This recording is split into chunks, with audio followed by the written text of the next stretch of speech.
Hi, boys and girls. I know that a lot of you are inside more than you wish you had to be right now, and I also know it's fun to have stories read to you, but sometimes the grown-ups in your house may not be available to do that, and so I'm going to read a story for you that you can listen to anytime you want. It's one of my favorite stories. It's by Dr. Seuss. It's from this book called The Sneetches and Other Stories. The Sneetches by Dr. Seuss. Now the star-belly Sneetches had bellies with stars. The plain-belly Sneetches had none upon theirs. Those stars weren't so big, they were really so small, you might think such a thing wouldn't matter at all.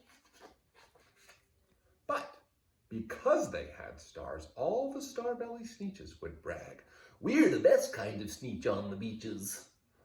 With their snoots in the air, they would sniff and they'd snort, "We'll have nothing to do with the plain-belly sort." And whenever they met some when they were out walking, they'd hike right on past them without even talking. When the star-belly children went out to play ball, could a plain belly get in the game? Not at all. You only could play if your bellies had stars, and the plain belly children had none upon theirs.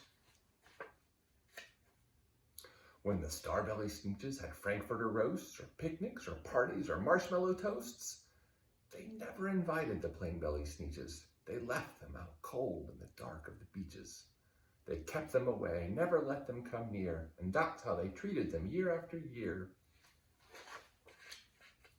Then one day, it seems, while the plain belly Sneetches were moping and doping alone on the beaches, just sitting there wishing their bellies had stars, a stranger zipped up in the strangest of cars. "My friends," he announced in a voice clear and keen, "my name is Sylvester McMonkey McBean, and I've heard of your troubles. I've heard you're unhappy, but I can fix that. I'm the fix-it-up chappy. I've come here to help you, and I have what you need, and my prices are low, and I work at great speed, and my work is 100% guaranteed."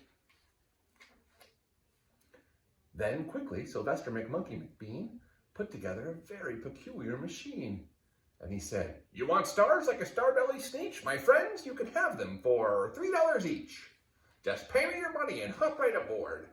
So they clambered inside, and the big machine roared, and it clunked, and it bumped, and it jerked, and it burped, and it bopped them about, but the thing really worked.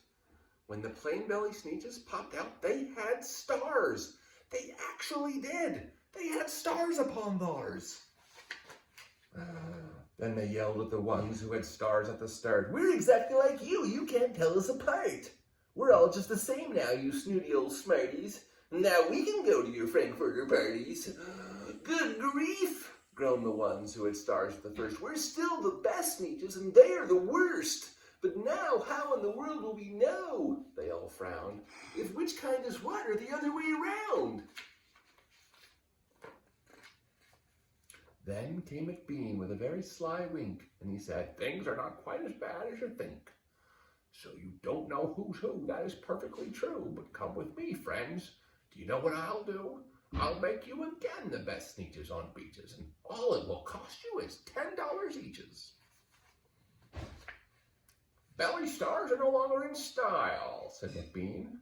"What you need is a trip through my star-off machine. This wondrous contraption will take off your stars, so you won't look like Sneetches who have them on theirs." And that handy machine, working very precisely, removed all the stars from their tummies quite nicely. Then with snoots in the air, they paraded about, and they opened their beaks and they let out a shout.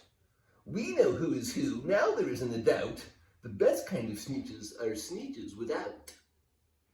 Then, of course, those with stars all got frightfully mad. To be wearing a star now was frightfully bad.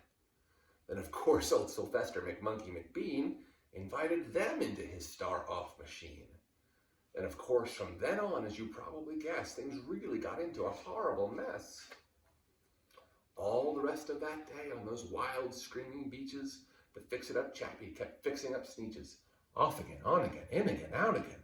Through the machines they raced, round and about again, changing their stars every minute or two. They kept paying money, they kept running through, until neither the plain nor the star-bellies knew whether this one was that one, or that one was this one, or which one was what one, or what one was who. Then, when every last cent of their money was spent, the fix-it-up chappie packed up and he went. And he laughed as he drove in his car up the beach. They never will learn. No, you can't teach a Sneetch. But Nadine was quite wrong, I'm quite happy to say, that the Sneetches got really quite smart on that day. The day they decided that Sneetches are Sneetches, and no kind of Sneetch is the best on the beaches. That day, all the Sneetches forgot about stars, and whether they had one or not upon Mars. And that is the story of the Sneetches. I hope you liked it.